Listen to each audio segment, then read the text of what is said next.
যে আপনার কে মারা গেছে? আমার ছেলে। ছেলের মৃত্যু কিভাবে হলো? ছেলের মৃত্যু হলো ওদিকে বেড়াতে গেছিল স্কুটি নিয়ে, ফেরার পথে এইভাবে চোর সন্দেহ বলে মেরেছে। এটা কবে মেরেছে? এটা 22 তারিখ অম্বুবাচী ছিল। আচ্ছা, কারা মারধর করেছে? মারধর করেছে ওখানে গ্রামবাসী দেখছিল, আমার লোকজন আছে। আচ্ছা আচ্ছা, তারপরে কোথায় চিকিৎসা চলছিল? ঝাড়গ্রাম সরকারি স্পেশালিটি হাসপাতালে। আচ্ছা, বলছিলাম এই যে চোর সন্দেহবশত এইভাবে মারধর, তারপরে আপনার ছেলের মৃত্যু, এটা প্রশাসনের কাছে আপনি কি দাবি জানাচ্ছেন?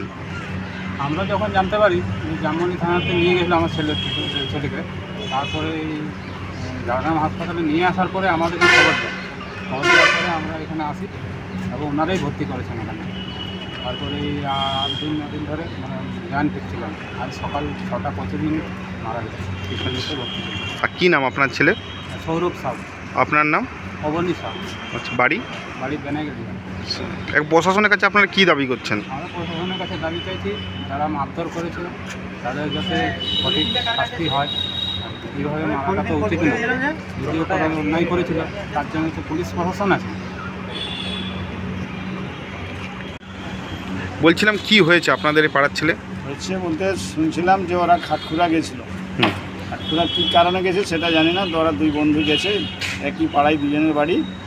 ওখানে যেটা বললো আর কি পুলিশ বা অন্য কারো মুখ থেকে যেটা শোনা আমার, যে ওদেরকে মারধর করেছে চোর সন্দেহ। কিন্তু এমনভাবে মারধরটা করেছে, চোরই যদিও করে থাকে আমরা জানি না, সেটা তো প্রশাসন সেই তার তদন্ত করে তার করতো, বিচার করতো। কিন্তু যেভাবে মেরেছে এটা খুবই অন্যায়, মানে পুরো শরীরে বা হাড়গোড় পুরো ভেঙে দিচ্ছে।